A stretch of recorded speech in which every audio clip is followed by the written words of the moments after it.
Marino. But 1 year ago, it became linked forever with the name Ayrton Senna. A three-time Formula One world driving champion, idol of millions in his native Brazil and around the world, Senna perished in a racing crash at Imola. But life goes on, and so does sport. Today, Grand Prix cars will once again race at Imola. Marino. Hello again, everyone. I'm Bob Barsha. We have a great crowd, including the Imola Boy Scout troop behind me, but a rainy day in store as Formula One returns to this great racetrack. To mark the first anniversary of the day, former world champion Niki Lauda says God took his hand away from Formula One. A year ago here at Imola, in separate racing crashes, not only was Ayrton Senna, perhaps the greatest Grand Prix driver of all time, killed, but so was Austrian Roland Ratzenberger, and Brazilian Rubens Barrichello was lucky to escape yet another crash. It all helped spark a resurgence of safety consciousness in Formula One, affecting not just the cars, but also the racetracks, none more so than the Ferrari circuit here at Imola. Several of the corners have been changed in a very significant way. The place has been repaved, and it has met with the universal approval of the drivers and teams. Now, there is a hopeful note in the air this weekend as well, because the home team from Ferrari is going through a resurgence. For more as to why, let's go to the Ferrari garage and meet my ESPN colleague, Derek Daly. And of course, the name Ferrari means speed. Now, the V12 engine that's being bolted into the back of the spare car here reportedly revs to 17,600 revs. Nobody will confirm that. And how they get the power of this V12 for the road is through this here. I know it's secretive. This is the fastest gearbox ever in the history of motorsports. Consider this. An average human being takes a seventh of a second, that's 140 milliseconds, just to blink an eye. This gearbox here can change from one gear to another in 25 milliseconds. That's 5 times faster than you or I could blink our eye. Now, just up the A14 Autostrada in Maranello, there's a new V10 engine being assembled in the next 2 weeks. Now, it'll be dyno tested. However, they say there is no plans to race it this year. However, if it's powerful, you never know what will happen. Now, speaking of milliseconds, well, Gerhard Berger just missed the pole position by 8 of them. Earlier this morning, he spoke to James Allen. Gerhard, there's an awful lot of people in Italy and around the world looking for a strong performance for Ferrari this weekend, maybe even a win. You have a new engine. Has it given you the edge in performance that you've been looking for? Oh, we have not a new engine. We have a modified engine, a few horsepower more, but isn't such a great difference. So I think the package is just getting better. We have a bit better aerodynamic, we have better things. We're getting just slowly forward and getting more competitive. I still believe that in race conditions we are still a bit behind Williams and Benetton, but doesn't matter, we are coming closer. Now, after Brazil, you were the points leader, and then you weren't. What's your whole view of that FIA ruling on the fuel? I respect the result, but I don't think it's the right solution. I think you cannot separate driver and car, but they have different opinion. No problem. I'm gonna try to get my points back on the circuit. Well, perhaps so, because up the highway in Maranello, at the home of the Ferrari factory, they wait, as they do in the church around the corner, where the church bells traditionally ring to mark a Ferrari victory. Will it happen today? Nothing would please this rain-soaked crowd more. This ESPN Speed World presentation, the Grand Prix of San Marino, is brought to you by Kawasaki Motorcycles. For a dealer near you, call 1-800-661-RIDE. And by new Armor All Vinyl Siding Wash. Makes your dirty vinyl siding look great again.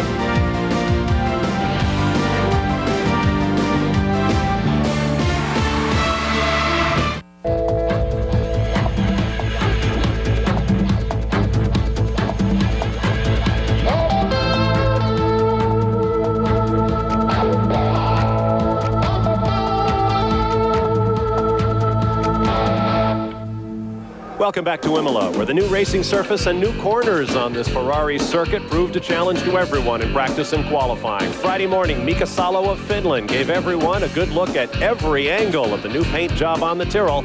He was far from the only driver to hit the spin cycle in practice and qualifying. Just ask Aguri Suzuki, who took the Ligier for a spin. Nigel Mansell split an oil cooler on his return to Formula One with McLaren, and Michael Schumacher, of all people, took the wheels off his Benetton in one of the new chicanes. Not to be outdone, his teammate Johnny Herbert put a spin on the racetrack and never once touched the grass. This morning for the warm-up, it dawned rainy for the first time this weekend. Off goes the world champion. Off goes last year's title runner-up. Damon Hill spun at virtually every corner of the racetrack in warm-up. And not to be outdone by his teammate, Scotsman David Coulthard did the same. Now let's join James Allen standing by with Nigel Mansell. Well, it's a very warm welcome back to a very wet pit lane to Nigel Mansell. Nigel, you won your last Grand Prix. You moved to McLaren, but the car didn't fit you. They've built a new car, an incredible engineering effort. Is everything okay now? Yeah, 33 days. I mean, absolutely fantastic. They've done a marvellous job, and I'm looking forward to the race. Thanks very much for talking to us. Good luck. Oh, good job. All right, thank you, James. Thank you, Nigel. Congratulations indeed to Emerson Fittipaldi on his IndyCar win at Nazareth a week ago. Now, following the fuel-related disqualifications at Brazil to begin the year, on appeal, they were overturned. So as a result, the Drivers' Championship points coming in show Michael Schumacher out front in defense of his World Championship, with Damon Hill second and Jean Alesi third for Ferrari. 9 different drivers have scored in the top 6 in the first 2 races. But as Gerhard Berger mentioned earlier, they did not separate driver and car, or rather they did separate them. As a result, Williams and Benetton did not get their points back, meaning that Ferrari leads the Constructors' Championship, and nothing has meant more to this crowd this weekend. Now let's take a look at the lineup for today's race. Starting on the pole from Germany for the 7th time in his career, Michael Schumacher in the Benetton Renault with a lap averaging 125 miles an hour plus. Next to him from Austria, Gerhard Berger in the Ferrari, as Derek mentioned, just 8 1/1000ths of a second off pole. On row 2 will be David Coulthard from Scotland in the Williams Renault, alongside his teammate from Great Britain, Damon Hill. Moving back to row 3, Jean Alesi of France in the Ferrari, who was quickest in the morning warm-up. In fact, Alesi and Berger were 1-2 for Ferrari. That really has the crowd buzzing. Next to Alesi will be Mika Hakkinen of Finland in the first of the McLaren Mercedes. Going down the rest of the grid, on row 4, Eddie Irvine of Ireland in the Jordan Peugeot, next to Johnny Herbert of Great Britain in the second Benetton. Row 5 will be Nigel Mansell in the second McLaren, next to the Jordan of Rubens Barrichello of Brazil, who had another big accident in practice this weekend.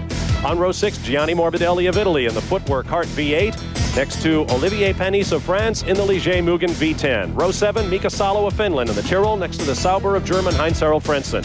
Row 8, all Japanese, Ukio Katayama of Japan in the Tyrrell, and Aguri Suzuki, his countryman, in the Ligier. Row 9, Jasper Verstappen of Holland in the Simtek, next to Italian Pierluigi Martini in the Minardi.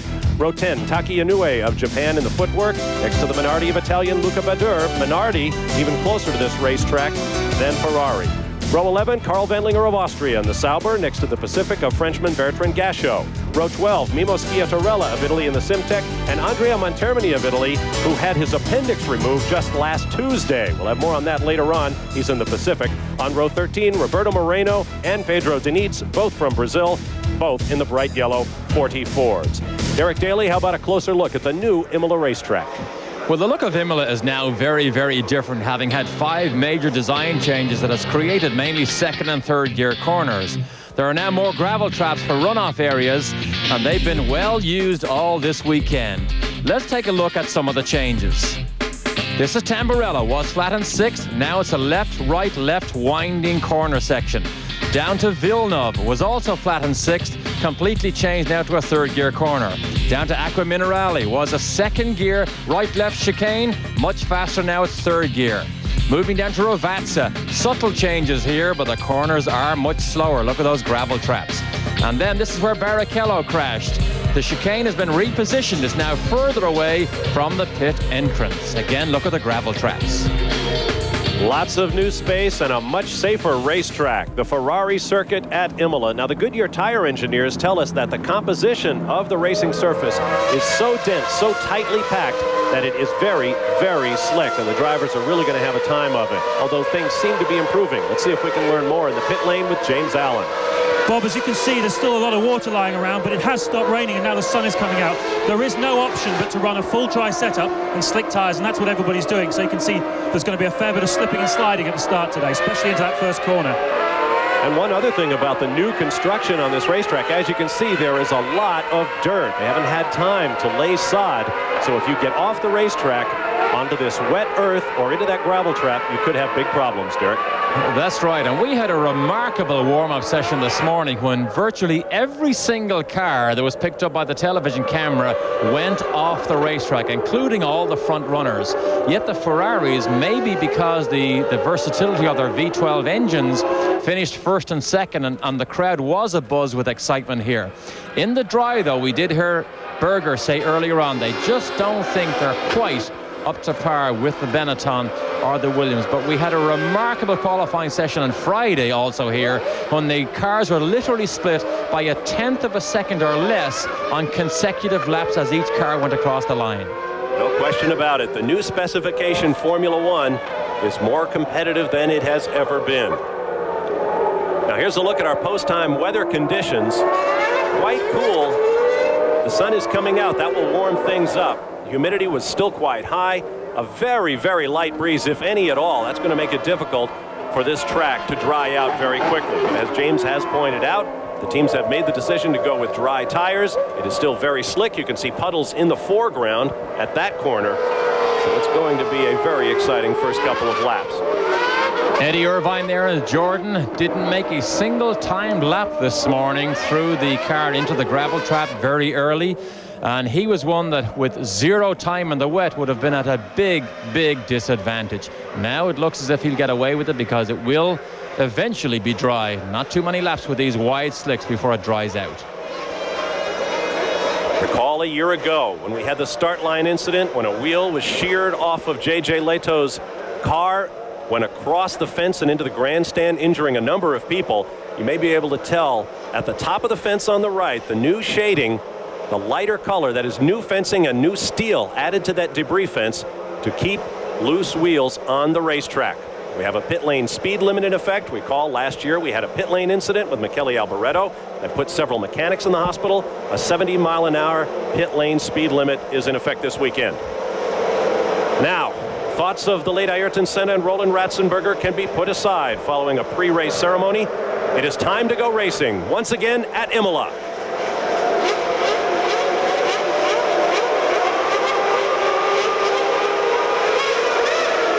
Front row is away cleanly, lots of wheel spin. Some of the cars in the middle of the pack dicing.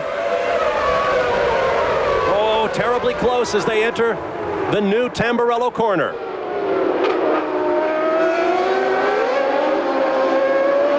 Everyone appears to be careful. Schumacher through, then Berger, then the Williams teammates, and then Mika Hakkinen has already gotten around Jean Alesi, but he contests it right there in the middle of the racetrack. And such a big advantage for these front-running cars to get away. Look how slippery it is as Schumacher puts the power on, gets it sideways. Alesi is clear, Hakkinen runs, Mansell is clear.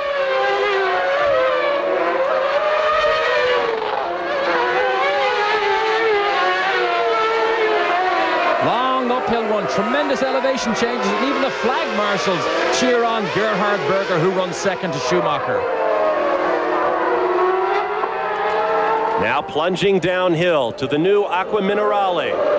Derek mentioned the chicane has been removed. It's a very sharp right-hander, and look at all the new gravel traps. It is gravel as opposed to sand. Gravel seems to grab these cars when they go into it much more than the old days of the sand. Berger closes in. I think we see wet tires on some of these leading cars, so apparently some of the teams have opted to go with the wet weather, at least wet weather rubber, whether they have the dry weather setup on the car. A tremendous guessing game this morning, on and off heavy rain showers. Imola does dry very quickly when the rain stops, and it hasn't rained for the last few minutes. The two Williams cars behind, that's Coulthard leading Damon Hill. This is the faster section. This is the new repositioned chicane. And blast out of onto the front straight, which was particularly slippery, as we get a shot of Morbidelli. Gianni Morbidelli. He has a puncture. Left rear is punctured on Morbidelli. And you saw he was being followed by one of the safety vehicles that follows the entire pack for the first lap. Now the cars beginning to separate. Schumacher, Berger. David Coulthard runs third ahead of his teammate Damon Hill, then Jean Alesi, and then Mika Hakkinen. Rubens Barrichello is behind Hakkinen in seventh, then Eddie Irvine eighth, Heinz-Harald Frentzen ninth, and Mika Salo in the Tyrrell is 10th. Big challenge from Berger. Berger seems to have a tighter line, particularly under braking, turn to the apex much earlier than Michael Schumacher. Schumacher says he was unfazed by the morning warm-up, although we showed him off the road one time at the opening of our show. He was in fact off the road 3 separate times. Our world champion off 3 times inside with Gerhard Berger. See if we can hear the speed of that gearbox in the Ferrari. Definitely wet weather tires on that car.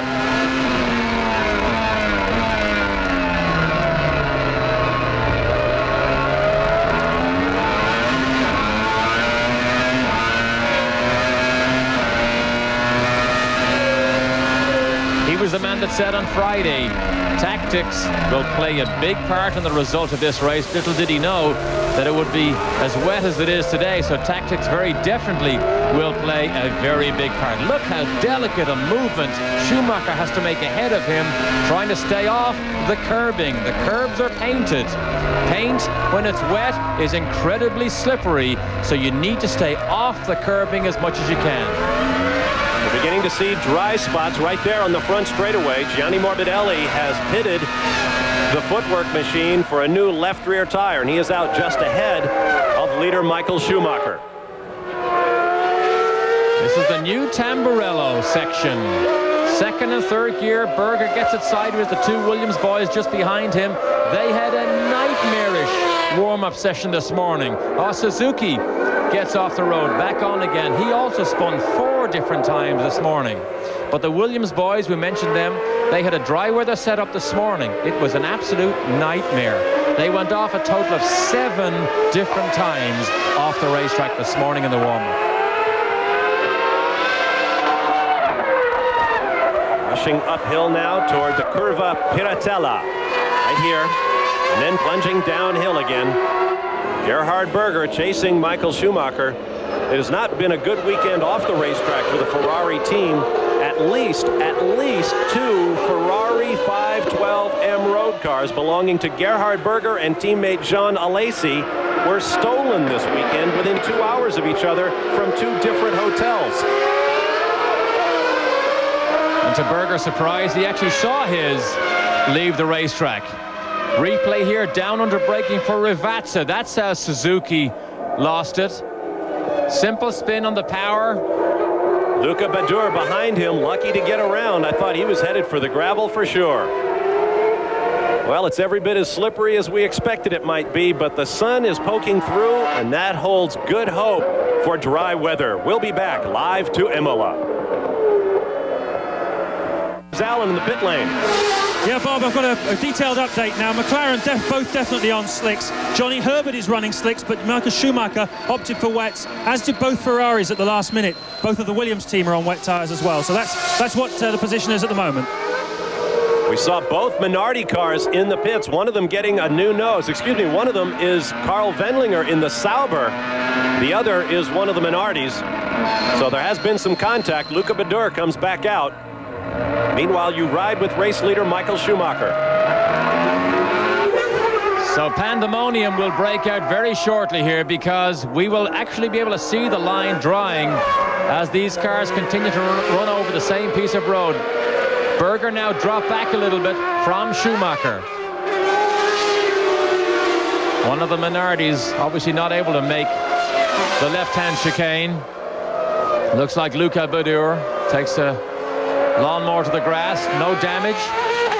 You can see that he's on slicks, so he was one of the drivers that chose to start this race on slicks, we believe. But it's a gamble now. Schumacher and Berger are on wets. That was at the Variante Alta, the high chicane that remains unchanged from a year ago. That's where this man, Schumacher, put the car into the wall in practice. Now we have traffic. Well, Gerhard Berger closes right up on Michael Schumacher. We saw the Sauber step aside to let the leaders through. Wet weather tires do not last long when this racetrack and line begins to dry out. Oh, Berger gets it sideways under power. Gently put the power on this downhill plunge. Just look at the downhill plunge here, all the way to the new Rivazza. This corner is earlier than it was in the past, and this corner is tighter than it was in past. Slight modification to give them more room to put gravel traps on the outside, because beyond that wall to the driver's right, as he makes those two left-handers, is a street and some houses. Oh, problems for Gerhard Berger right there, running afoul of the lap Minardi of Luca Badoer. He never saw him. I don't believe he ever saw Gerhard Berger, because as soon as Schumacher went through, he chopped right back to the apex and literally cut the bows off Gerhard Berger. He can't get frustrated, though. It didn't go his way there, but he can only hope that the traffic does fall his way in the future as Taki Inoue moves out of the way. Here's a look from Gerhard Berger's perspective. Left side chicane, second gear. Schumacher slips through. Watch this. Never sees Berger, chops across. Berger goes over the curbing. And look, he stands up on the brakes as much as he can. Remember, if he locks the fronts, he loses his steering. Delicate balance of brakes and steering just to miss Luca Badoer. But he can catch up with Schumacher. He was a long way back earlier, and he caught right up. Now he's lost a bit of time. Schumacher is holding him off because he's leading, but he's not holding him off because of sheer speed, it looks like. Michael Schumacher has been frustrated lately. He made some celebrated comments to the European press that he was considering Indy cars because of the frustration that he feels in Formula One right now. I bet that raised some eyebrows on the American side of the pond. Ooh, a little bit of a twitch there under braking. They say the wet weather sometimes is the great equalizer. So often you see some of the bad-handling cars in dry conditions begin to have stellar days when it rains. David Coulthard, oh, look at this. Berger's the first to peel off. He's the one that takes the gamble. Perhaps he realized over the cones, smash over it, no penalty for that. 75 miles an hour down this pit lane, and James Allen is down there. So Gerhard Berger comes in, the first of the leaders to change from wet weather tyres to slicks. It's amazing to see the gamble you have to take at the start of a Grand Prix, bearing in mind both the McLarens, of course, ran on slicks. Tremendous risks you take, but it's quite an efficient stop. Oh no, a slight delay there, but Gerhard Berger is now on his way back out to challenge. Thank you, James. That was an interesting gamble that Ferrari made the decision first to come in. Berger has obviously made the decision for them, and he believes that the time he will save by being out on slicks first and having them warmed up when this line does eventually dry will be to his advantage. Look at the slip and slide of the two Williams cars on the way up the hill to the Peraltata. Now plunging downhill again. Got one of the Pacific cars ahead of them. I believe that's Andrea Montermini, who was operated on to have his appendix removed last Tuesday using what they call keyhole surgery techniques. 3 small incisions, no stitches whatsoever. They found that the appendix was the problem by using a fiber optic cable as Montermini goes around to the back of the screen. And he called it an onboard camera. And right as he disappeared into the bottom of the picture, you can actually hear his tires begin to squeal when Schumacher appeared in his mirrors and scared the living daylights out of him, and he drove right off the road into a spin. Let's take another look at that. Now here's Gerhard Berger, a cone killer on the way into the pits. Hang on, Eddie. You're going to have to write this down. Now he is back out there. Now here is Montermini going around in the Pacific, just ahead of Michael Schumacher. That's exactly where Schumacher crashed earlier on. That's where Michael Schumacher crashed earlier on in practice yesterday, Saturday morning, before the official qualifying started. Back on board with Michael Schumacher. Rocketing down a hockey rink of a hill at 100+ miles an hour. Pretty exhilarating way to spend your Sunday. Michael Schumacher, who has helped double the Benetton team's win total in his short tenure with the team. Someone else with a problem. Looks like Ligier. We'll be back in a moment. Back live at Imola, Italy, Jean Alesi brings the legendary number 27 Ferrari, shared by the likes of the late Gilles Villeneuve, into the pits for a set of dry and back out because he knows those dry weather tires are working well for his teammate, Derek. Yes, indeed, Gerhard Berger. Yes, indeed, Gerhard Berger, who is currently running 4th, just set the fastest lap of the race right before Schumacher took it back. So it's touch and go right now, with our slicks are actually faster. As soon as it becomes a touch and go area, you've got to get slicks. You have to get in and get slicks.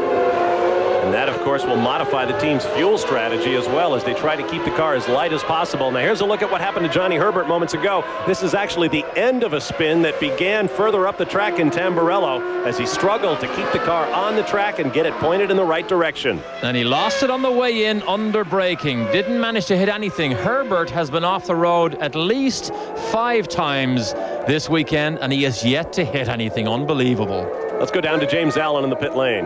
Well, Bob, the Benetton crew are all standing by, as are the Williams crew. I would predict that any moment now, the Williams cars and the Benetton, everybody will get onto slick tyres, and then the race proper will begin. Exactly, James.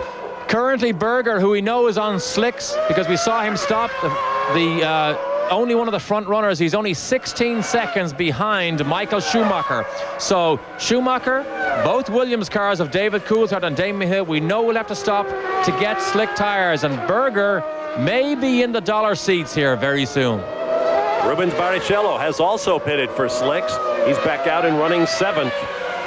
Gerhard Berger retakes fast lap. Now, within the last 2 laps, fast lap has gone from 1 minute 47 to 1 minute 45 to 1 minute 43, batted back and forth like a volleyball between Gerhard Berger and Michael Schumacher.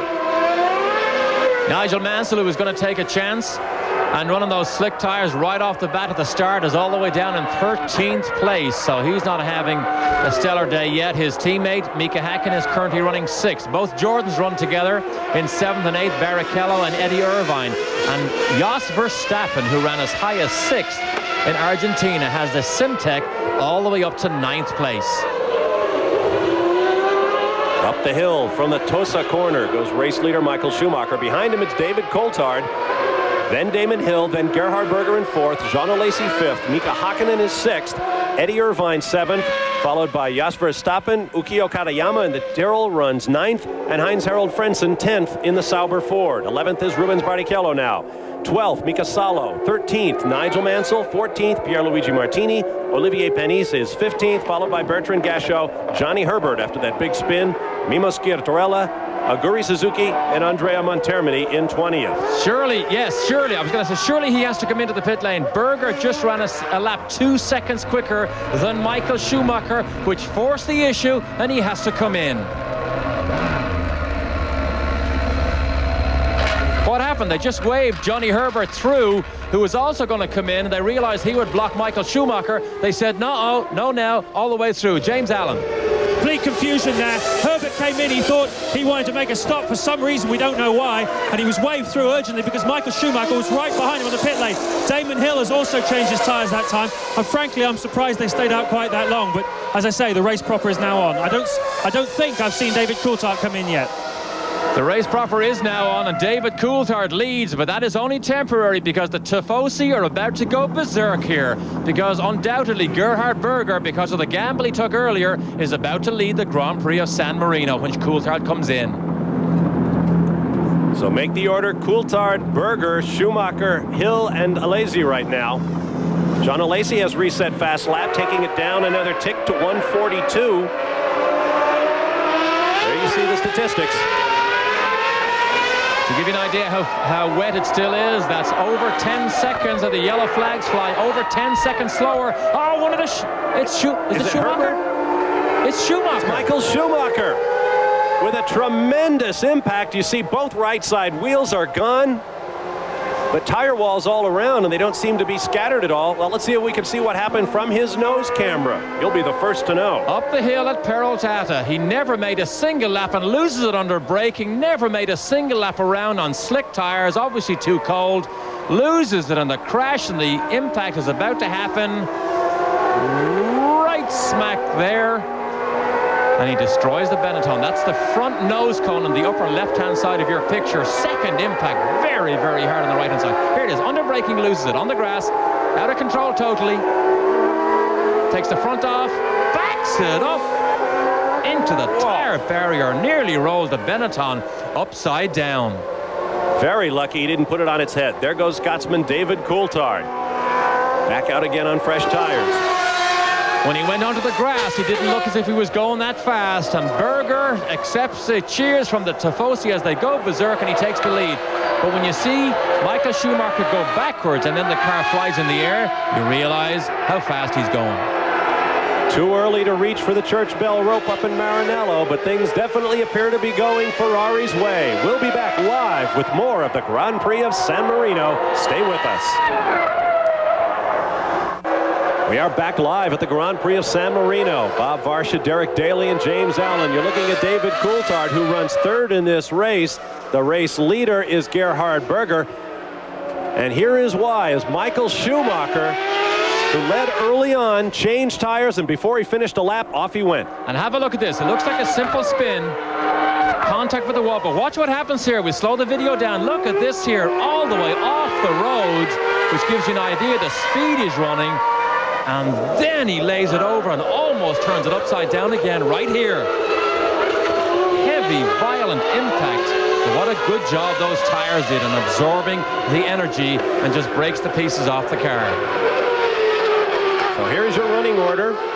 Gerhard Berger, Damon Hill, his Williams teammate David Coulthard, then Jean Alesi, Mika Hakkinen, and Eddie Irvine has the Jordan up into the 6th and final points-paying position. Then Yukio Katayama, Heinz-Harald Frentzen in the Sauber Ford, Mika Salo in the Tyrrell Yamaha, and in 10th spot, Rubens Barrichello in the 2nd Jordan. Nigel Mansell up to 11th, Jasper Stoppen 12th, Pierluigi Martini, Olivier Penis, Bertrand Gachot, your top 15.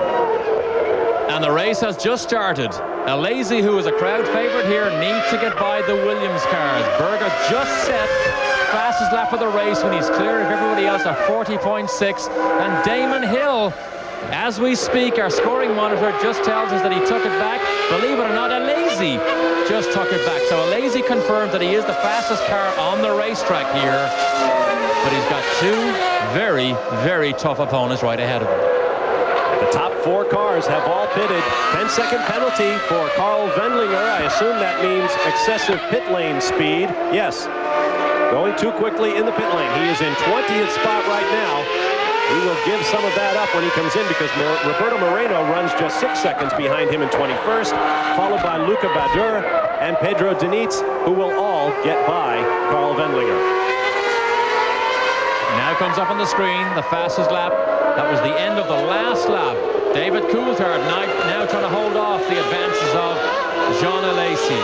Coulthard, who did a super job here all weekend. He was the fastest man on Friday in the morning. He's been quicker than Damon Hill most of the time. He obviously lost out on those pit stops.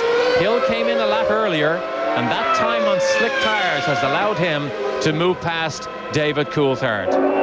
It still looks very slick coming down this hill to Ravazza. It looks bumpy, but the drivers have no complaints about it.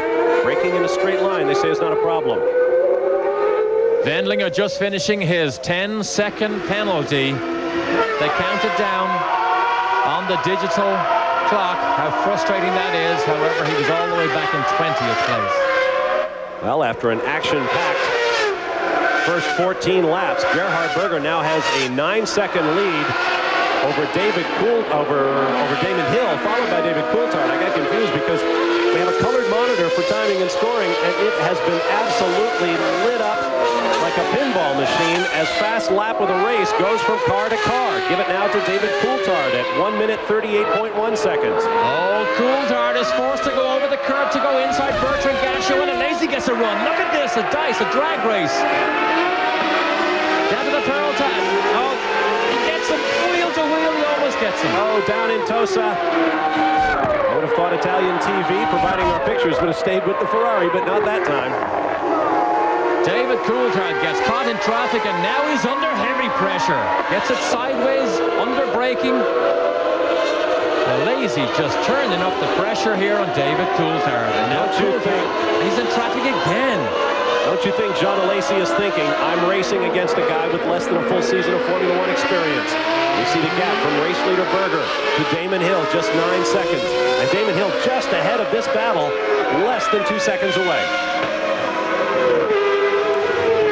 You don't even need that graphic to tell you how close these are. That's not 0.8 of a second there, that's much less. So David Coulthard being put to the test here. Formula One has a way of turning the pressure up. This is one of the ways. And David Coulthard so far is responding well, and they have both closed up on Damon Hill, who's now caught in traffic.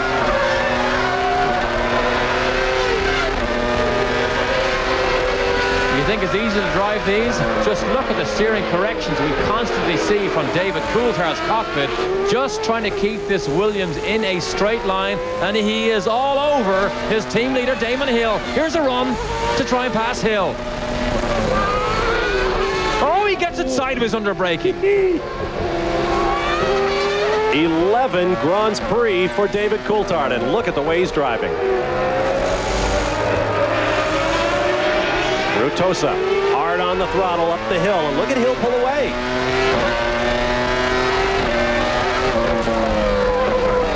Whoa. David Coulthard stuck some wheels on the grass. Under pressure again from Alesi. He can use any line he likes. He won't deliberately block, but he'll make it difficult, as he does there. Comes down to the inside. How long can he withstand this? Up behind Olivier Panis in the Ligier, who steps aside. Ligier was taken to court in recent days by the Minardi team, Ligier and the Mugen Honda company. Minardi argues that they had the contract for the Mugen Honda V10 engines until the end of this season. Of course, they are in the backs of the Ligers this season. They had hoped to stop Ligier from competing in this race by court order, but the judge put the case off until May 5th. Roberto Marino wisely moves well out of the way of the leading cars to let them continue with their fight. But look at this here. He throw a blanket over second, third, and fourth.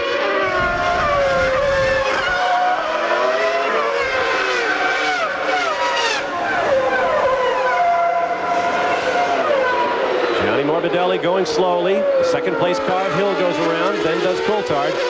Up at the top of the hill, look at David Coulthard put those wheels off on the right, knowing he's got that number 27 Scarlet Ferrari just behind him. That was John Alesi style driving. That was a car that was out of control, that was masterfully taken back into control by David Coulthard. This is a man that's on and over the limit. But it is good to watch. Under power, the Williams flicks sideways all the time, and also under braking.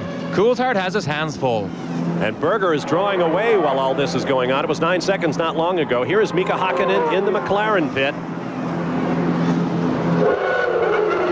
Now that's a strange stop. Only 16 laps, and he changes from slicks to slicks.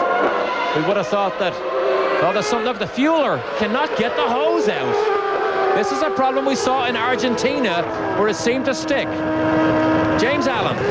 Absolutely extraordinary. You can see them fighting with it, and the frustration, the sheer frustration of that refueling guy. It took at least 7 or 8 seconds for him to release the catch. And of course, let's not forget, McLaren had a big spillage in their garage when they tested just before the Brazilian Grand Prix. Lost 10 kilos of fuel all over the pavement there at the Woking factory. No spillage there, I'm glad to report, however. Hakkinen back in the race.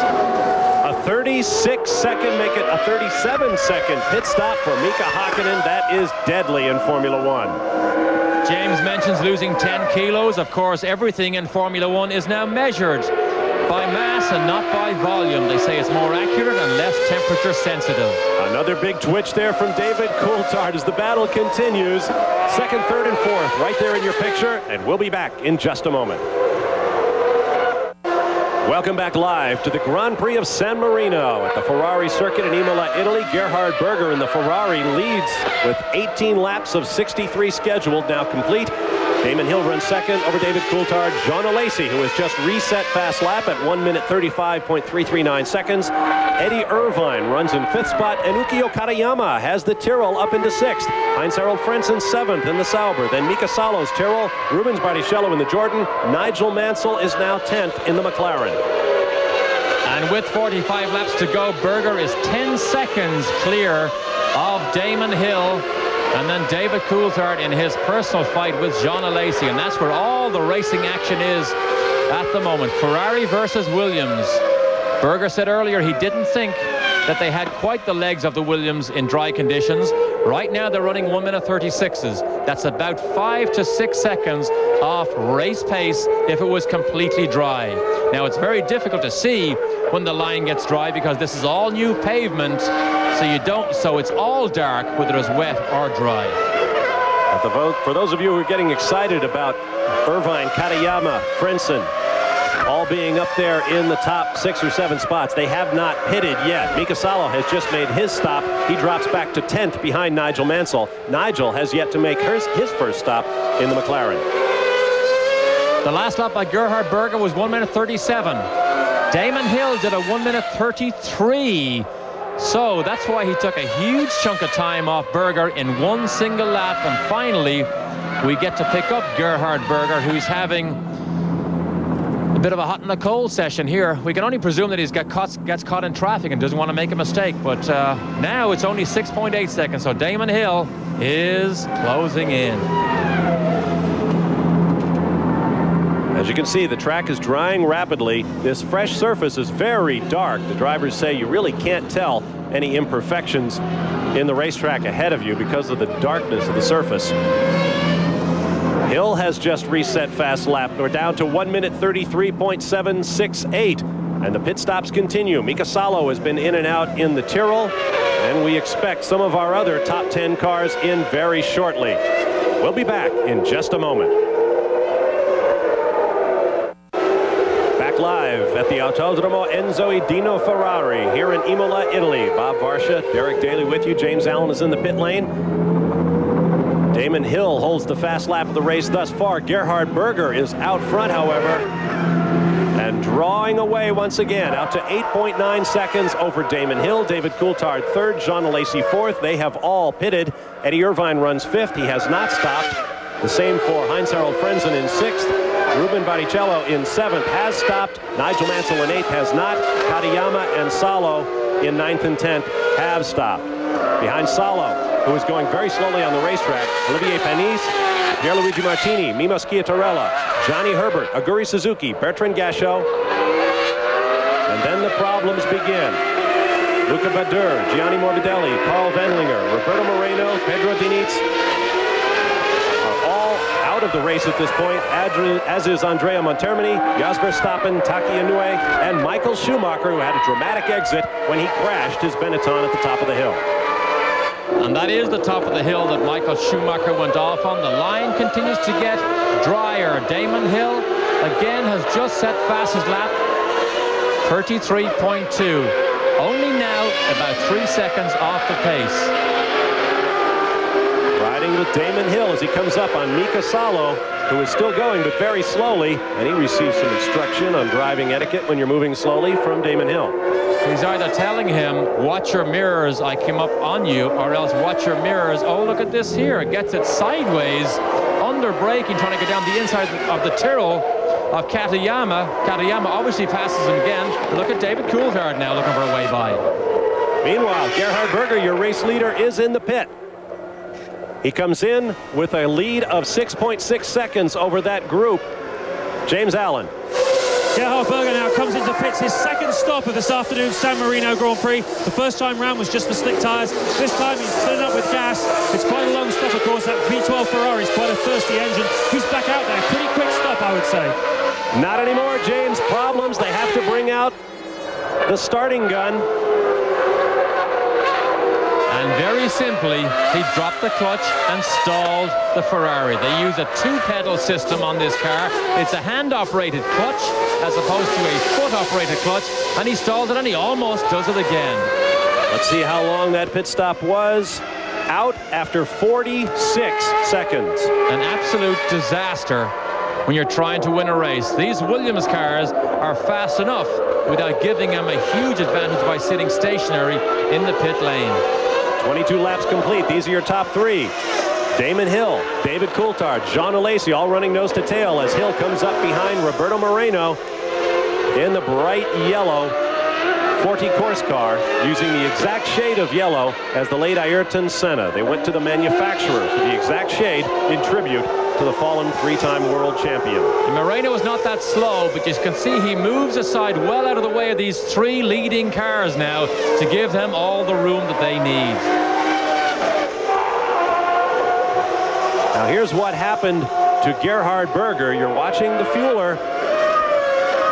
That one came out fairly well, but as the car bounced, it stalled.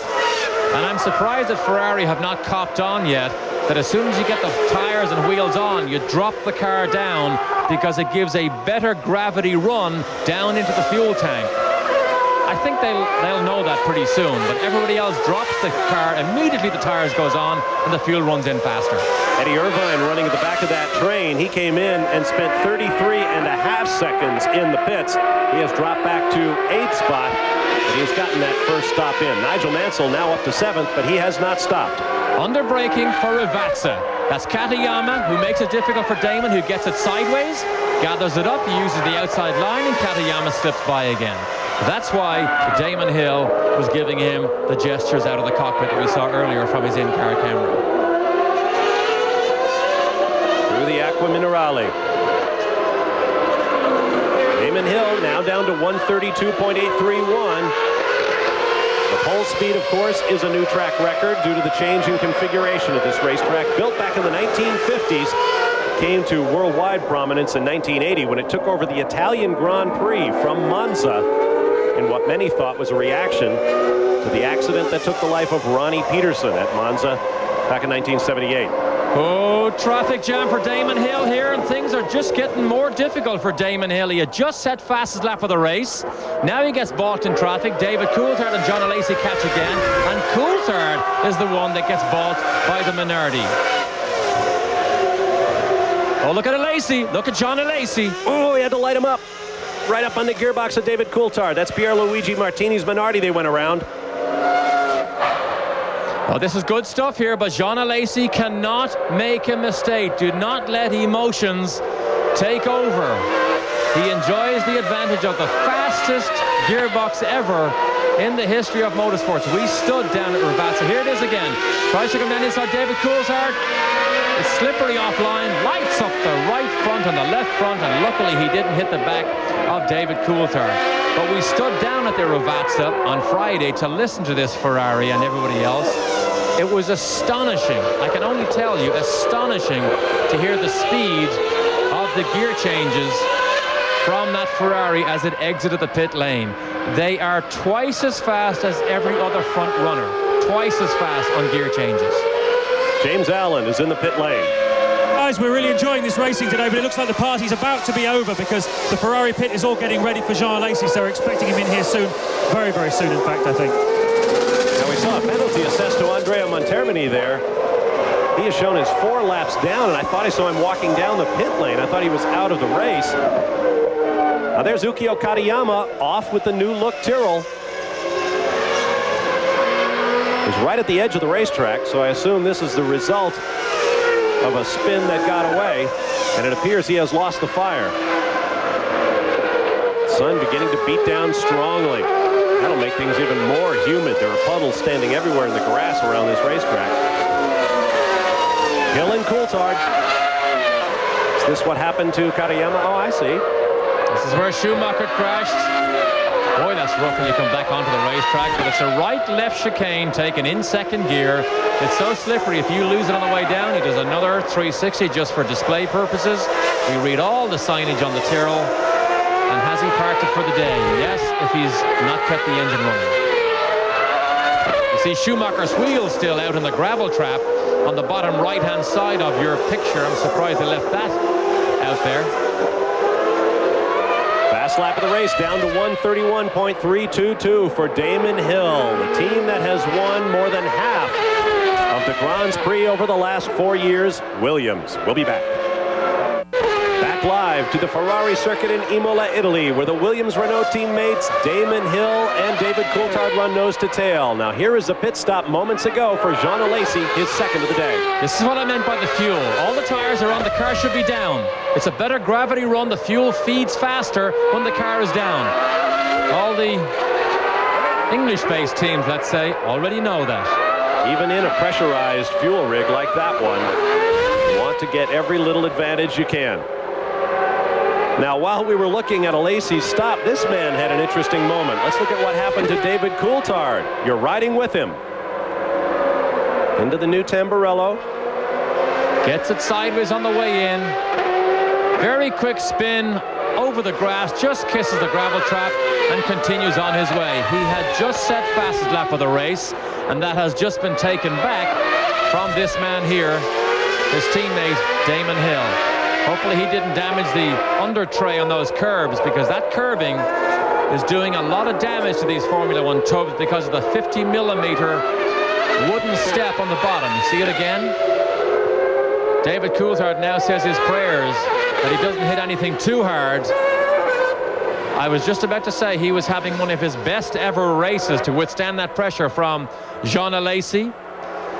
And then he goes and has what we think is a harmless spin. It's a part of the Formula One philosophy. Make a liar out of the announcer at every opportunity. You saw Johnny Herbert go by, taking back one of the 2 laps that David Coulthard had on him. Now here's Coulthard into the pits. Down to James Allen. This is a very, very important stop. So important, in fact, that Patrick Head has come down off the wall to supervise it. He's looking frantically around the front of the car for any damage that may have been occurred in that accident. He seems to be sort of grinning, so presumably that means there's not too much damage. He's consulting now with the Williams engineers. They seem to think it's okay, but of course the McLaren mechanics are right in front, so we're expecting a McLaren stop also anytime now. Williams technical director Patrick Head has spent some time with lawyers recently. He was deposed at great length for 2 days earlier this week in the case of Ayrton Senna's crash. A 500-page technical report has been handed in to the Italian magistrate who is investigating the scheme, but that magistrate has asked for 6 more months to consider the case, and to this day the Williams team does not have the remains of Senna's car in their possession. You can see Nigel Mansell being lapped by Damon Hill. He won't like that. He's not normally used to situations like that. What Patrick Head will have come down from the pit wall to look at is the aerodynamic damage that may have been done to David Coulthard's car. The bottom of the front wing fences, the air management systems they have be right under the front suspension, and then the little flip or under tray right under the driver's legs. If he sees they're not damaged, he knows mechanically the car's not damaged. He will then send a message to the radio, or to David Coulthard via radio, that all is okay. Nigel Mansell is in the pits. James Allen is there. Yes, Nigel Mansell's first stop in the 1995 Grand Prix season, all carried out with normal McLaren Mercedes efficiency, and Il Leone, as he's called around here, is back out in the race, but not one of his best, Bob. Not indeed. Nigel pitted from 6th spot. He comes back out after a 25-second stop. This is Damon Hill following Nigel Mansell up the hill, all the way up. Mansell moves aside. Watch what Damon Hill does here. Thank you, Nigel. Thumbs up, fellow Englishmen. Jolly good show. Pierluigi Martini has a look around as Rubens Barrichello comes through. Oh, and Damon Hill right there, the race leader. And that is the risky move, Bob. How many times have we seen drivers go off there, but he tries to slide down the inside of Barrichello now, but the risk is that the driver just simply doesn't see you because he's so busy trying to save himself from the slippery conditions. And also, the rear view mirrors, when you have damp conditions like this, become very, very dirty. They're impossible to clean. We just got a quick shot of Barrichello throwing off a tear-off from his helmet, and Damon Hill makes it down into the pit lane, almost clips the same cone that Gerhard Berger hit. Here's James. Damon Hill comes in. I'm just a few feet from him. Fuel nozzle goes in. It's all very calm. Williams not famous for their fast pit stops, but they've learned over the years not to make too many mistakes. Slight delay, I've noticed, in the back there, but Damon's back out in the race again, and hopefully in the lead. Well, with a 32-second lead over his teammate David Coulthard, Damon Hill had plenty of time to make sure the car was completely right before he went back out. In fact, there is an aerial shot of David Coulthard still leading Jean Alesi, so Damon Hill continues to take advantage of that very small mistake by David Coulthard, where he let Damon Hill off the hook and took the pressure from him. but he still has to try and hold off Alesi. The temperature is rising. The wind has picked up as well. And that's going to help dry the track even more quickly. So it looks like we're in the clear. We'll be back with more live coverage of the Grand Prix of San Marino in just a moment. Stay with us. Back at the Grand Prix of San Marino, in the name of one of the smallest republics in the world, really nothing more than a mountain down toward the Adriatic, down the Autostrada, the A14. Going on 17 centuries, one of the oldest republics in the world as well. Not enough room for a racetrack, so they come up the highway to Imola, Italy, and they have for 15 years now. Bob Varsha and Derek Daly with you. David Coulthard coming under fire from Jean Alesi as this pro-Ferrari crowd goes nuts. And this is a great high-speed race and chase as Pani comes in for his 10-second penalty. We can only presume that that was for speeding in the pit lane also. Stationary for 10 seconds as the digital clock counts it down, and the race continues on the racetrack. The team, of course, immediately runs down just in case he happens to stall. But a race and a chase we have here. Alesi, of course, forced to miss last year's race when he broke his neck in a testing crash. Larini took over, went on to finish second. Who would ever know that Larini finished second in a Grand Prix? There's one of the Jordans with its new predominantly green scheme. That is Barrichello, who is out of 5th spot. More heartbreak for the young Brazilian, the youngest man in Formula One. Had a huge crash yesterday during qualifying, destroyed the back of the Jordan, tore all the suspension and gearbox off it. They rebuilt the car, but that was a brand new car that Barrichello came here with this weekend.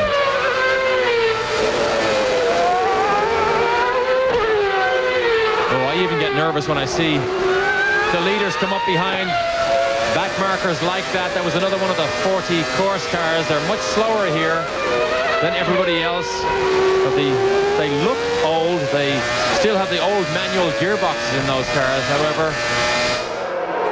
they do know how to stay out of people's way and give respect to these leading cars. The scream of the 12-cylinder Ferraris.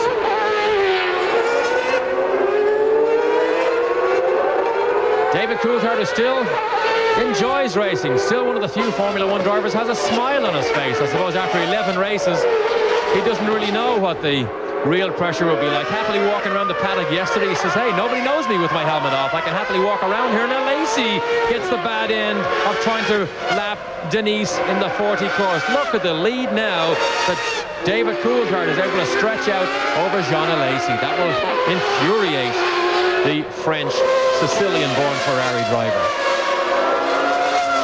Jean Alesi says this is the best Ferrari I have ever had. With 88 Grands Prix, who would have thought that the guy who came into the Tyrrell team with the help of Eddie Jordan out of Formula 3000 and electrified the Formula One world would still be without a victory after 88 starts. Here now, again, Denise chops him. And in fairness here, Denise cannot do anything.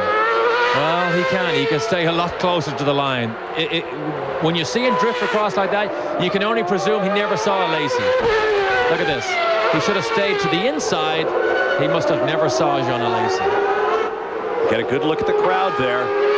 Well over 100,000 people in attendance. Here comes Nigel Mansell, who is now meet in the Williams sandwich. Jean Alesi closes right back up. Now David Coulthard has a penalty. And once again, it is for excessive speed. Over the 75-mile-an-hour limit of the pit lane. Oh, they almost touch wheels. Jean Alesi could only wait. He'll get the position handed to him. Exactly. He doesn't even need to do this, but he doesn't know. David Coulthard cannot ignore that black flag. Surely he doesn't know it yet. Maybe we just got it electronically, and David Coulthard may see it now. But we're about to ruin a perfectly good motor race here for third place because David Coulthard will have to go to the pit lane. Coulthard stopped some time ago. I'm amazed it's taken this long to register as a penalty. Here's another look at that action coming down to Rivazza. Coulthard gets wide, then comes back across. Watch that right rear. I think he may have touched Alesi. Oh, he did. He gave him a good old smack. He tried to block him down the inside. I don't think he really knew that Alesi was trying to come down the outside. Now the traffic jam down at Tosa. The Minardi moves to the high side and both get through. David Coulthard probably knows now that he's got to stop. And James Allen has more on that. Well, it's very straightforward. Bobby was speeding into pit lane. It's the standard 10-second penalty.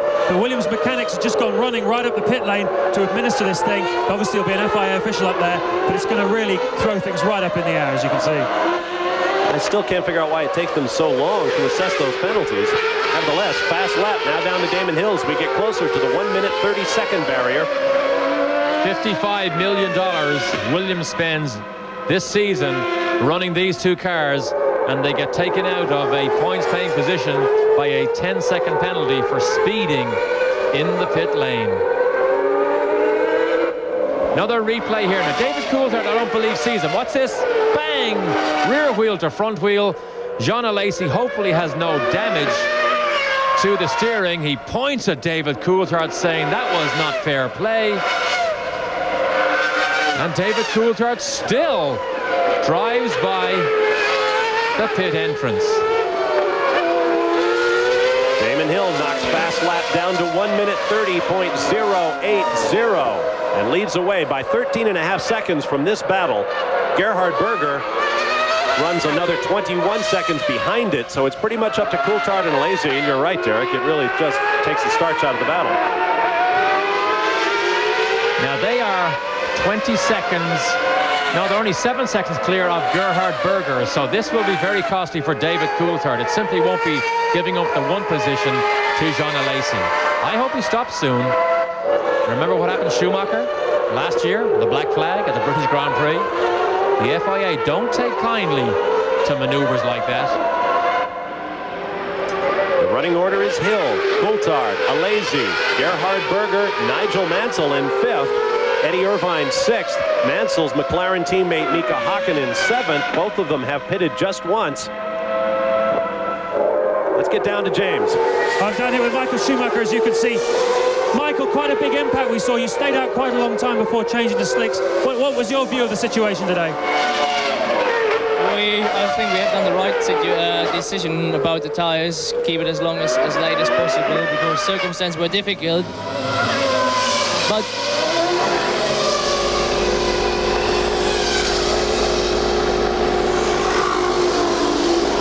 I think what actually happened, I'm not so sure about. The car was a bit unstable, but I'm not sure what happened actually. You're a real fighting racing driver. You love to be out there. Is it very difficult for you to be here now and watching the cars going around up there? Very difficult, yeah. Thanks for talking to us. Obviously not quite in his not quite together there, Bob. His mind elsewhere. But anyway, that's the story of Michael Schumacher today. Well, easily done when you're standing in the pit lane with no ear protection, and a Formula One engine goes by at full song. 17,000 RPMs, about 285 per second or so. Does tend to scramble the thoughts a bit.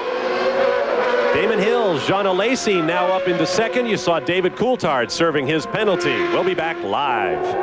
Welcome back to the circuit. Enzo and Dino Ferrari, Bob Varsha, Derek Daly, along with James Allen. Glad to have you with us. Action a little bit further back in the pack here. Damon Hill leads the race. This is Luca Badur right there with the bright lime green wings on the Minardi.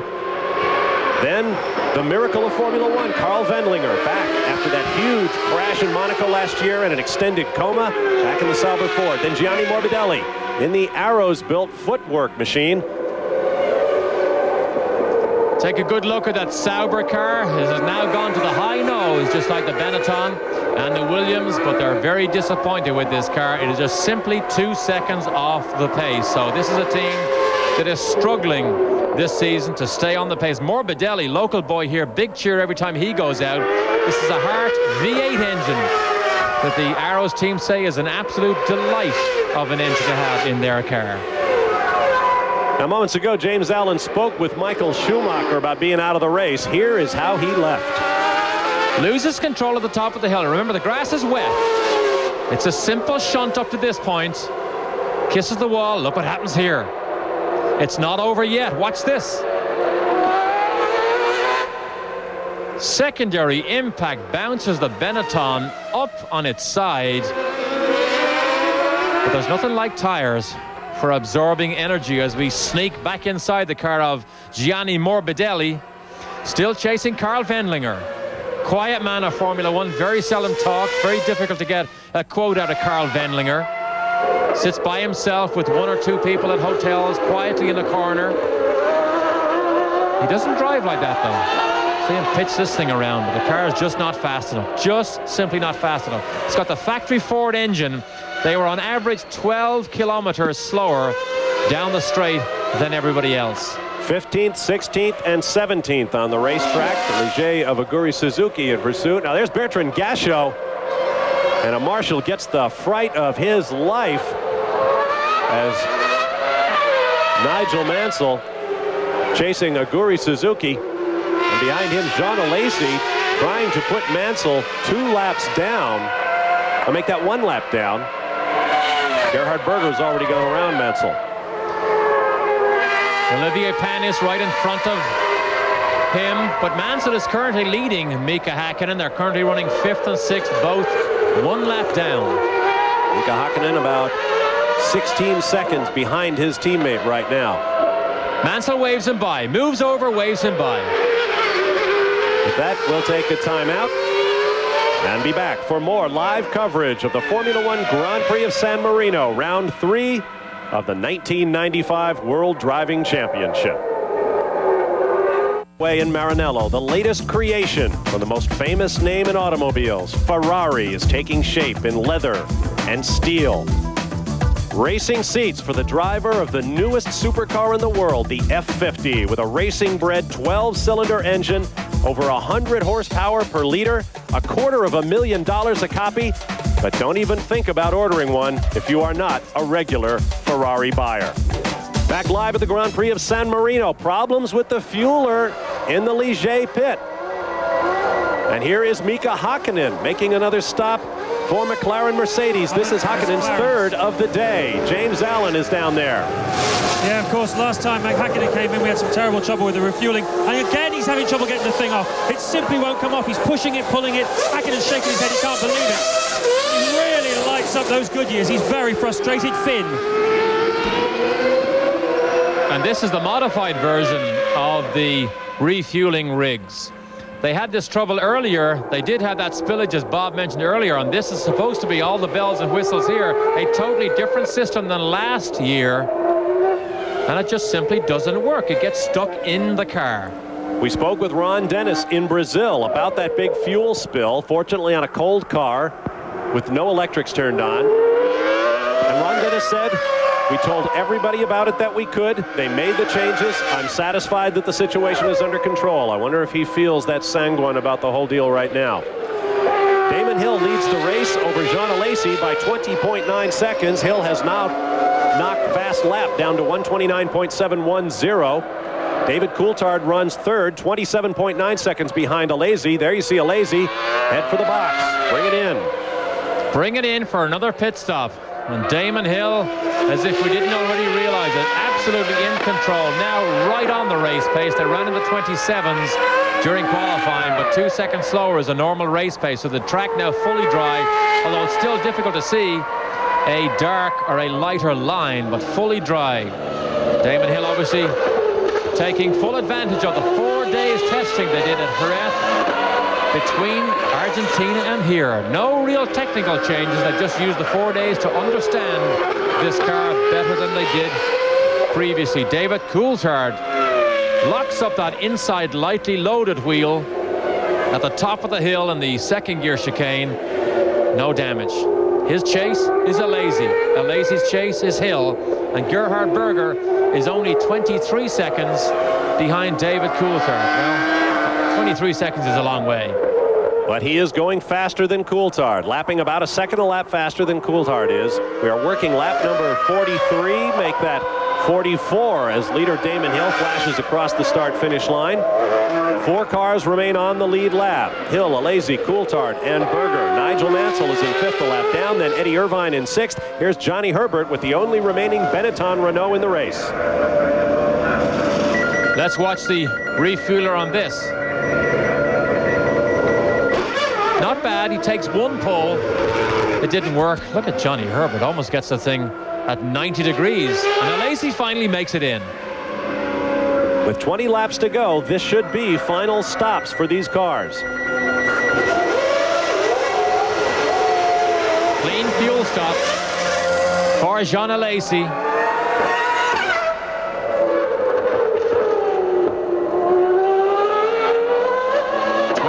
Seconds total stop from the time he enters crosses the timing beam on the way down the pit lane to his stop and exiting the pit lane. That's almost as good as we've seen. As one of the Saubers we know, Frentzen comes in as we watch the Williams.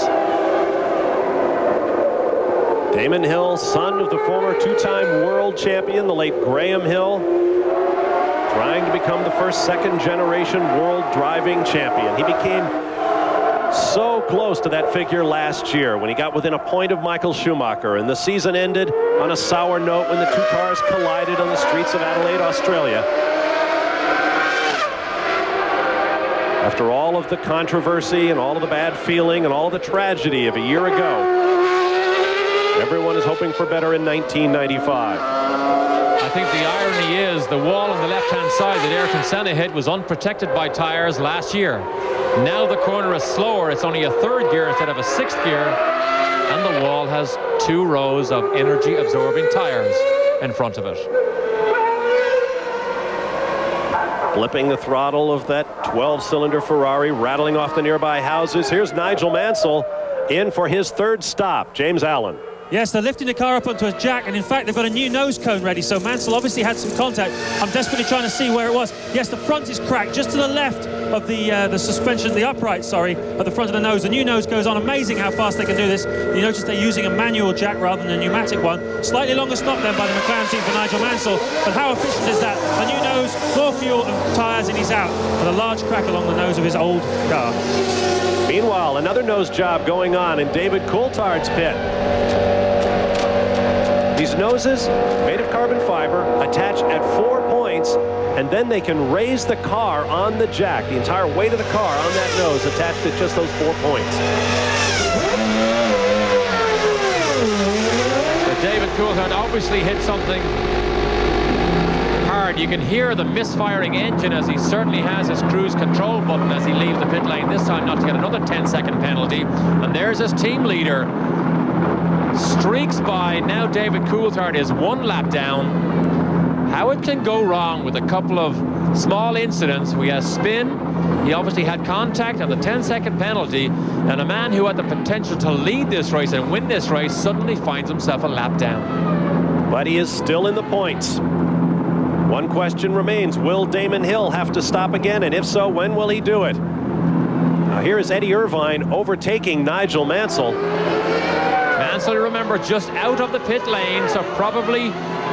Whoa, did he get hit? He does get hit. He doesn't even see Eddie Irvine.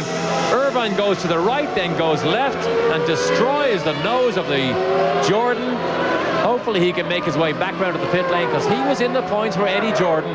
Even though he was 1 lap down, he was running in 6th place. Well, I was about to ask, what of that debris on the racetrack? And there is a turn marshal who gets a big round of applause for clearing the racetrack.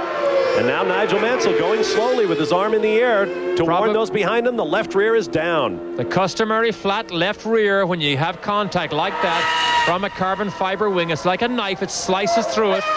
But Mansell obviously never saw Eddie Irvine, and Eddie will have a word to say about Nigel. To be careful. He once took a punch from the late Ayrton Senna. Nigel's fuse is probably just about as long.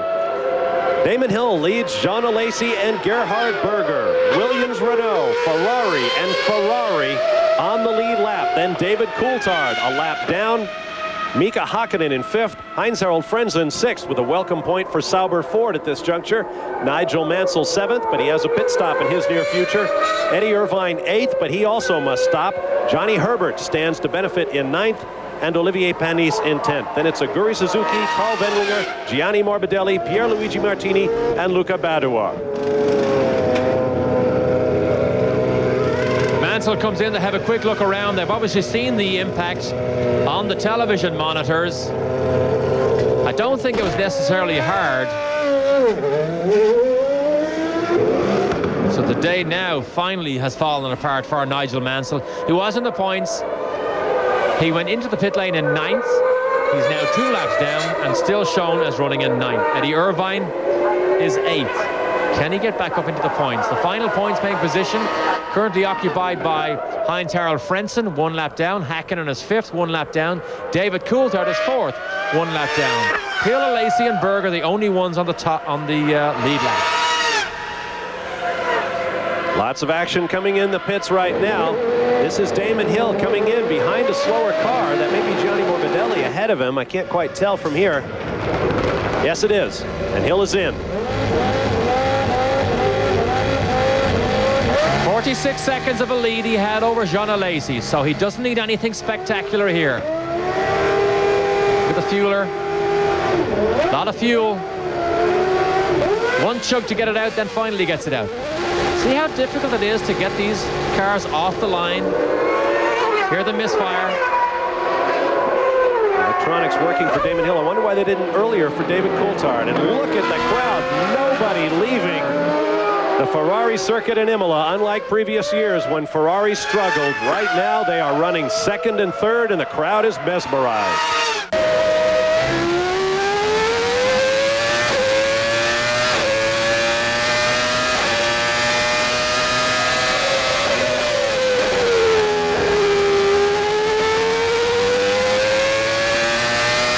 Renault V10 Formula One engine, music to the ears of millions of fans around the world, and certainly to the ears of race leader Damon Hill, who has a 10-second lead following his, what we assume will be his last pit stop of this event as the laps begin to run down. Let's take a look at our Haviland mid-race recap.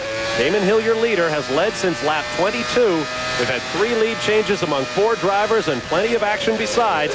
Cars out of the race: Bertrand Gachot, Mimo Schiatarella, Rubens Barrichello, Ukio Katayama, Mika Salo, Andrea Montermini, Jos Verstappen, Taki Inoue, and Michael Schumacher, the world champion, who went out in dramatic fashion when he crashed at the top of the hill in his Benetton Renault.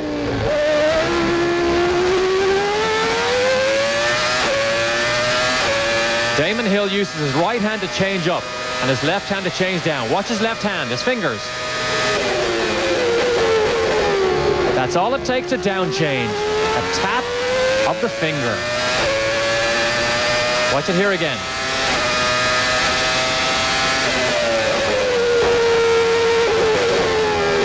Oh, flicks down in the middle of the chicane.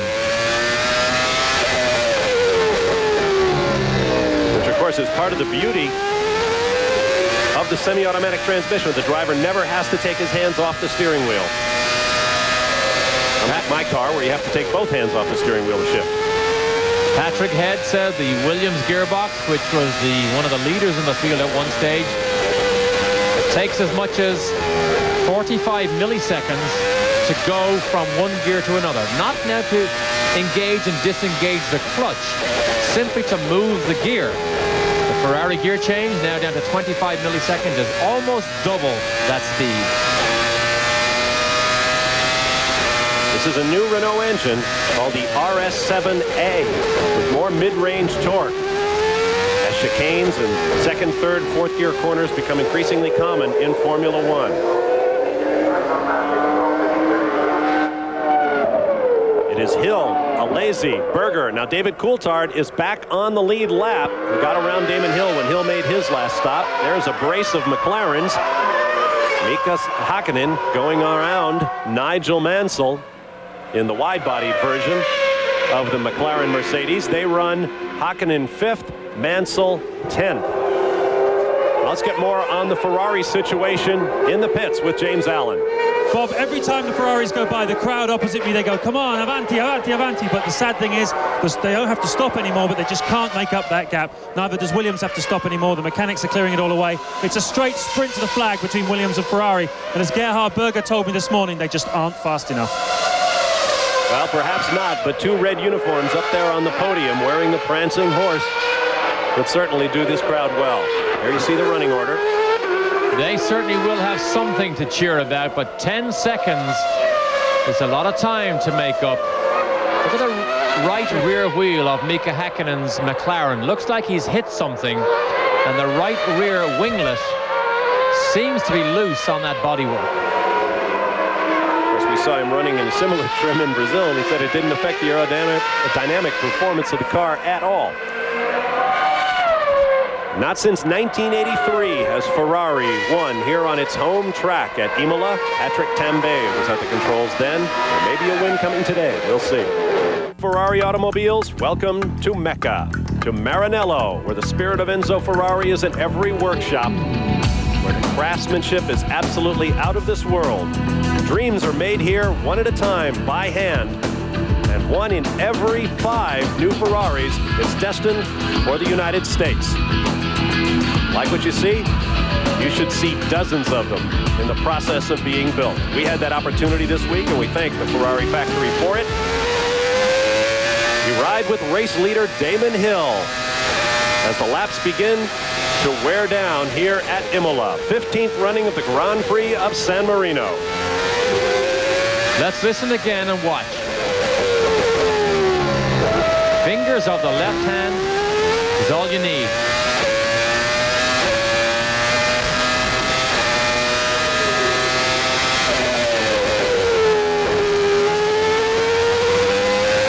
Plunging down the hill, dramatic elevation changes here.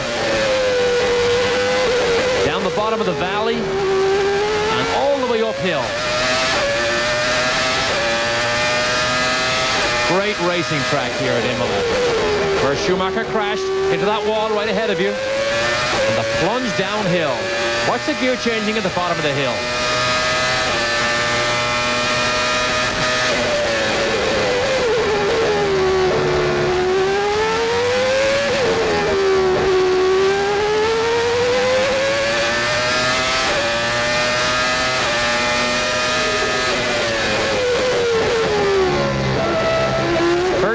Seconds now ahead of John Alesi, so in the last 3 laps he has pulled out a second a lap.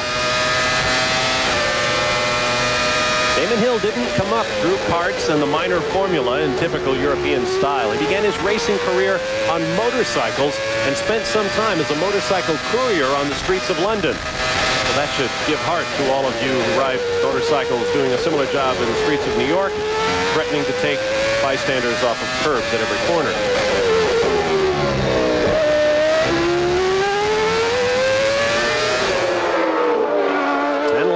Remaining in the Grand Prix of San Marino. There is Jean Alesi, presently in second place, but losing ground to Damon Hill. He is now 14.1 seconds behind, and he is lapping about 0.8 of a second per lap slower than the race leader. And these are the most important 10 laps of the race. Everything he did up to now could come to naught if he makes a mistake. Very few technical changes on the Ferrari this weekend. Some new front aero deflectors and new exhaust exits are the only things visible, and of course the engine. They're very secretive when we discuss engine revs with them. It was in the press here that the new engine does rev to 17.6. When you ask that, you just get a smile and a smirk from Baccini. Baccini, of course, is the public relations man that we deal with whenever we want to get permission to enter the Ferrari garage. But everything, including that gearbox, is so secretive, we were not allowed to take any pictures whatsoever. 17,600 RPM is 293 per second. Look at the piston acceleration and deceleration. That many spark plug firings per second in each of those 12 cylinders. Hallelujah. See the cars out of the race and how far they went before disappearing. World champion Michael Schumacher just got 10 laps into the race before the car plunged off the racetrack and took off both left side wheels on the tire wall.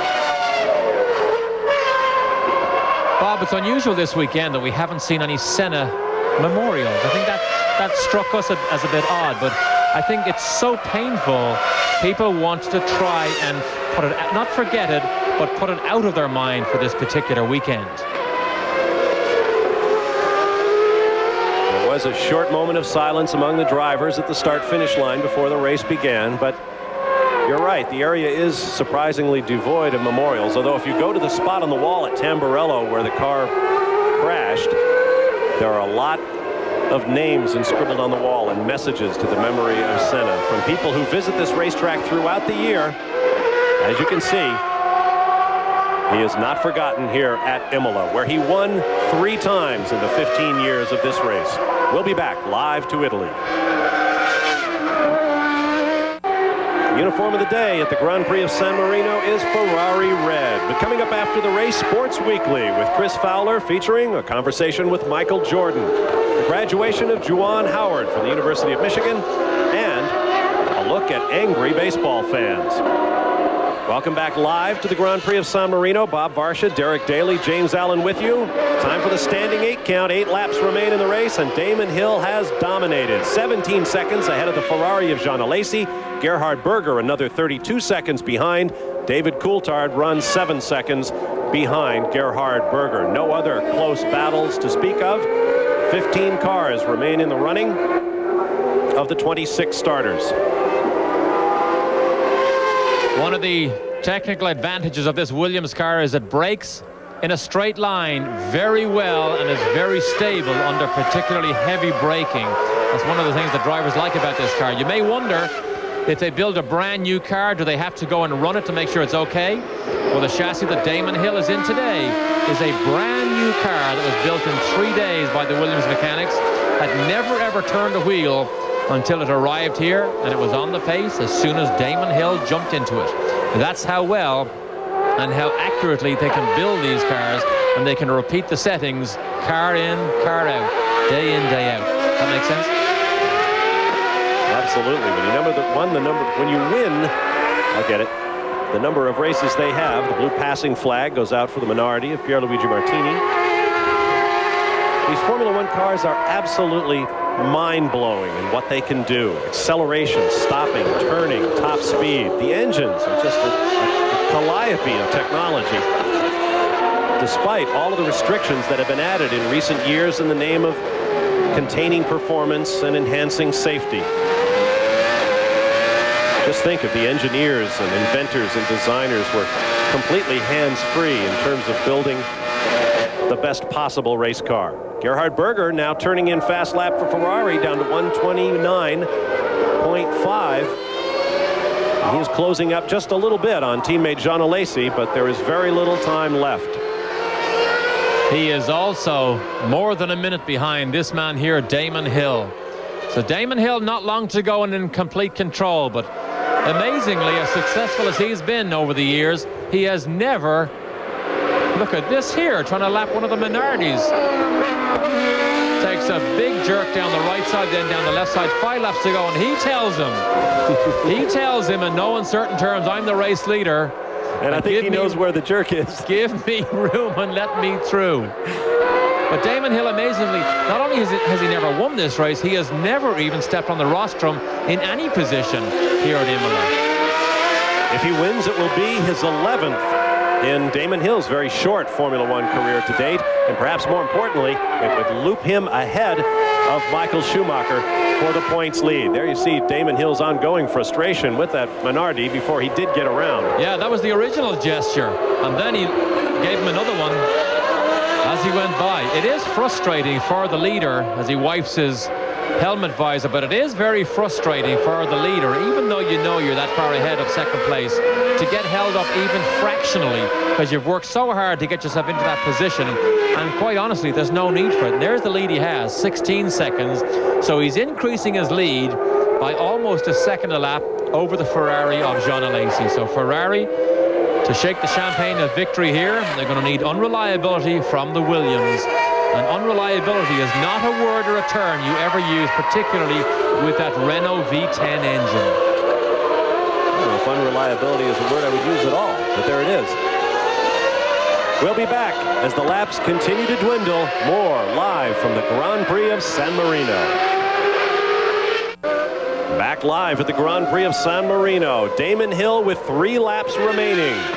Whistles through Tamburello and the new Villeneuve corner. Scene of so much tragedy a year ago.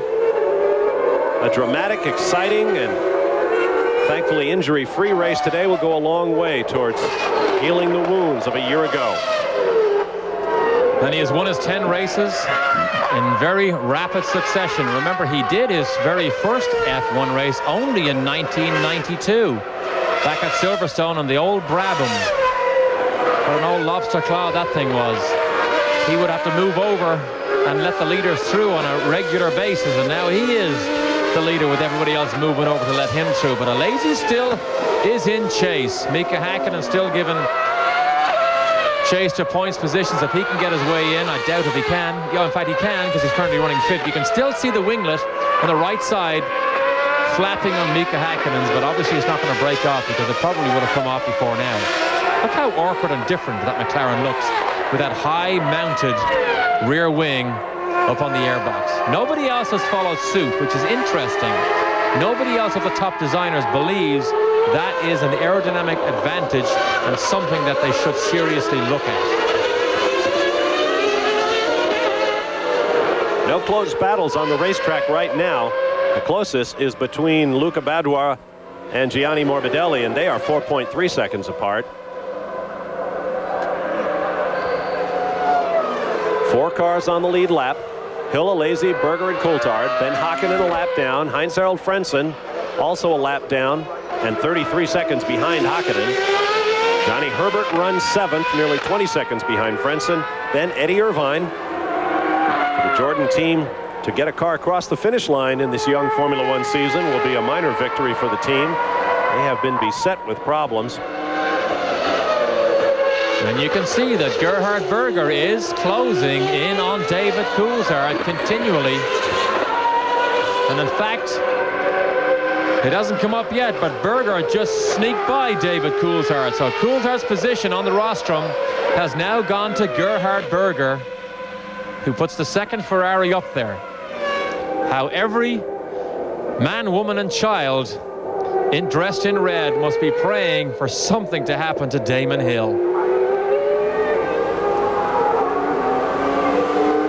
Once more across the start-finish line, and Damon Hill will be on the last lap. What would you think about airbags in a Formula One car?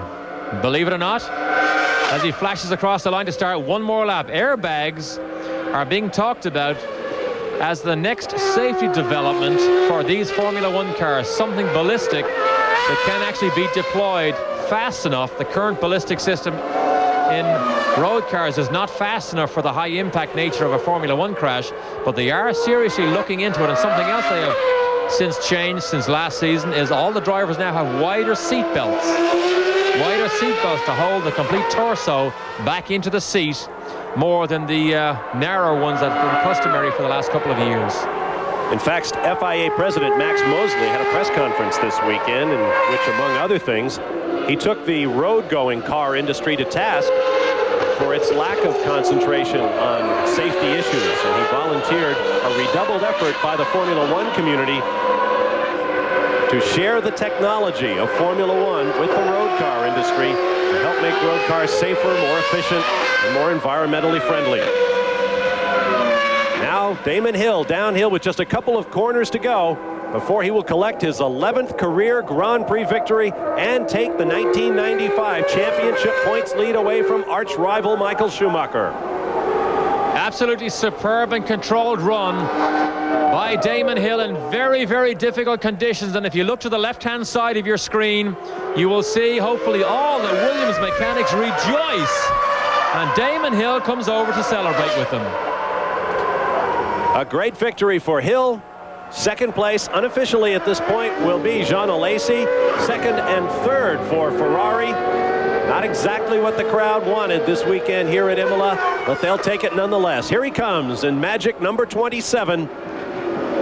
Shared by the likes of Gilles Villeneuve and Alain Prost before him. I think Nigel Mansell might have spent a stint in 27 at one point in his career. I know Alan Jones did when he won his World Championship. So 2 second places in a row for Jean Alesi, and Eddie Irvine, who had the opportunity to take points for Jordan, comes across the line, and Gerhard Berger takes position number 3 and will go on the rostrum and taste some more champagne.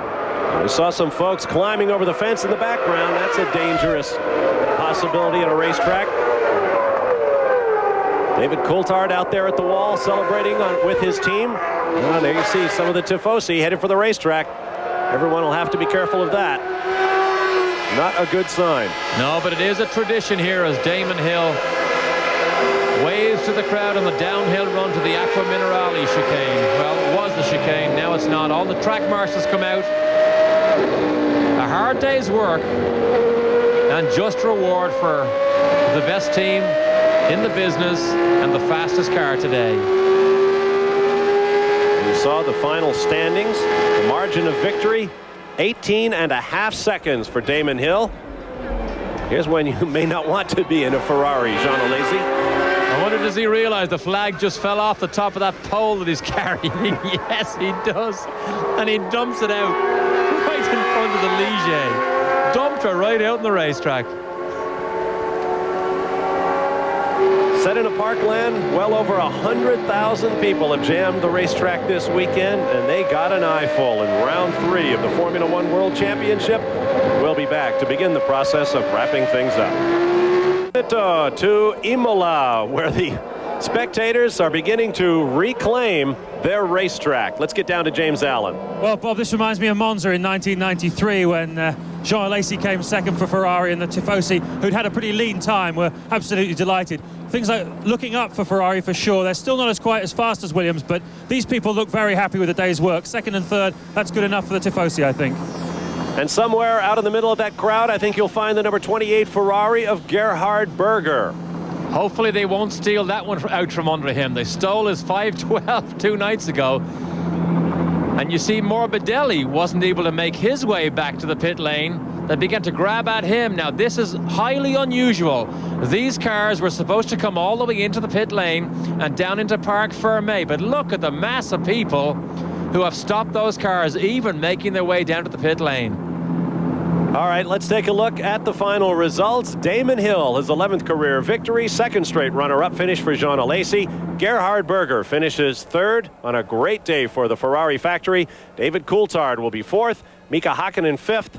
Heinz-Harald Frentzen picks up the sixth and final point for the Sauber Ford team. Johnny Herbert finishes seventh for Benetton, along with Eddie Irvine in eighth, Olivier Panis ninth. Nigel Mansell comes home 10th in his return to Formula One for McLaren. Aguri Suzuki 11th, Pierluigi Martini 12th. Gianni Morbidelli and Luca Badoer, the only other classified finishers. The margin of victory, 18.5 seconds. There you see Damon Hill as he completed his lap of honor for his 11th career win. The car that is largely designed by Adrian Newey goes on to yet another victory, and you would think nobody else was here. But then again, that's the way it should be. The emotion of the moment is always captured here by the Tifosi, the Ferrari fans. And there's the man they want to see. Throws his gloves out of the cockpit as a gesture of thanks to all the flag marshals who worked tirelessly here to try and keep these drivers safe. And Berger took his steering wheel with him. Was not even able to drive his car back. Well, when you consider all of the advanced electronics embodied in those wheels and all the customizing to make them work for the drivers, probably a pretty good bet. So let's see, he lost a 512 and he lost a Formula One car in 2 consecutive days. With this victory, Williams has now scored 80 Grand Prix victories in the history of the team, which goes back to pre-1980. And with that win, they pass the legendary Lotus name, unfortunately no longer in Formula One except for its riding along, taking up space on the Pacific car. Williams now has 80 victories, putting them in third place, or actually make that second after a tie between Ferrari and McLaren, each of which have 104. We'll take a break and be back to wrap things up in our live coverage of the Grand Prix of San Marino on what has turned out to be a beautiful day. As the Tifosi take to the racetrack, their heroes will head for the podium. Here's a look at the driver points following 3 races of the 1995 season. Damon Hill takes the lead with 20 over Michael Schumacher's 14. Jean Alesi moves into a tie with the world champion, followed by David Coulthard, Gerhard Berger, and Mika Hakkinen. In the Constructors' Championship, Ferrari still out front with 23 points, a margin of 3 over the 3-time defending world champions from Williams, while Benetton is third, followed by McLaren and Sauber. There you see the cars still stuck out on the racetrack, being given a very thorough going over by the folks who have sat through a couple of days of rain in order to witness this race. Now the mechanics are out there taking charge of their hard-earned properties.